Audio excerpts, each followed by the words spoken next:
Unit 1 on numbers. We're going to do part 1 of 1.1.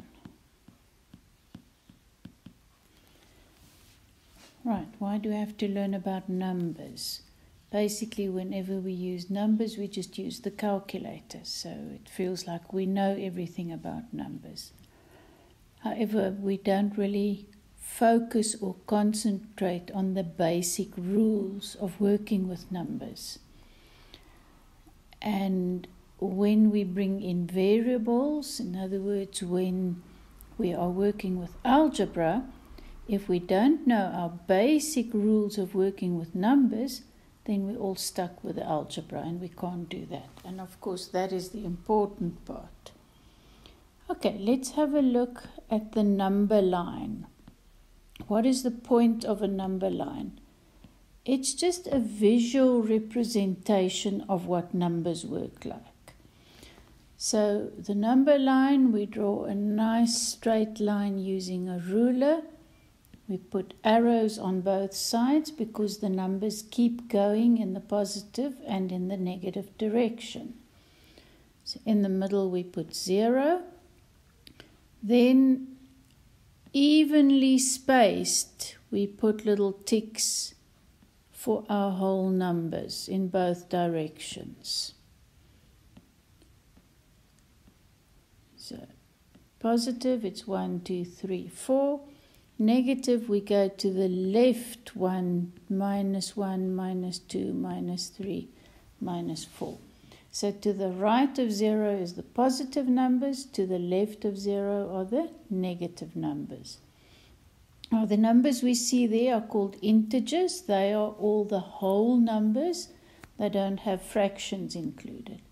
But if, for instance, we had to see 1.5 on our number line, you would start at 0, you would count 1, and then only go half a step, and that would be 1.5. What if we had negative -2.5?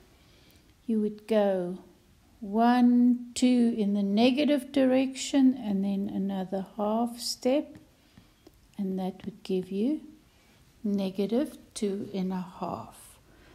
Right, so numbers go larger from left to right.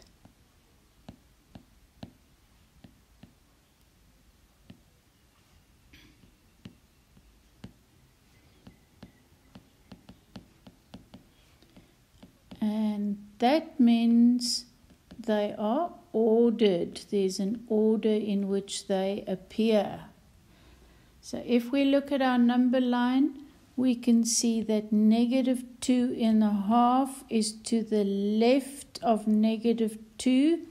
So it is smaller than -2, not bigger, because it's to the left. Okay, let's look at a word that's important. We often talk about consecutive numbers. And what do we mean by that? Well, it's going forward as in counting. In other words, going forward one by one. For instance, 3, 4, 5, 6, etc. Just remember that if you start at a negative, then you've got to keep going forward. -10, -9, -8, -7, etc. So keep going left to right. Okay, how do we say or write big numbers when we have to do it in words? So let's say, for instance, I give you this number. Okay, normally we would just say 5, 4, 2, 3, 6, 1, 7, 8. But what does it actually mean? Let's start off by making sure that you see there are spaces that separate every 3 digits from the right. Okay, what do we call those every 3 digits? So spaces separate what? It separates periods.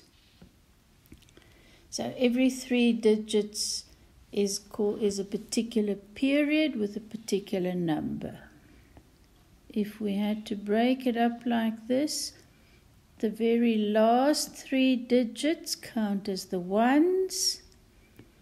The next 3 to the left are the thousands, then the millions, etc.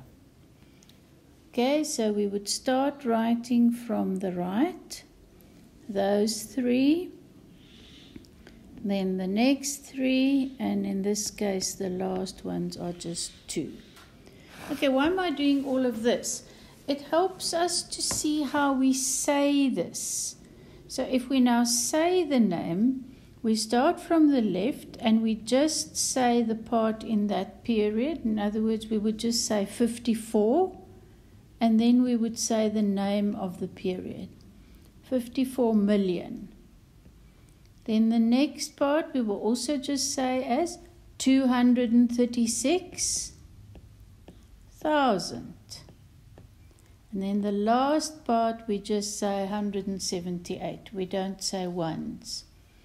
So 54,236,178. Okay, so we start saying them from the left, but we write them, we separate them from the right. Please, not commas.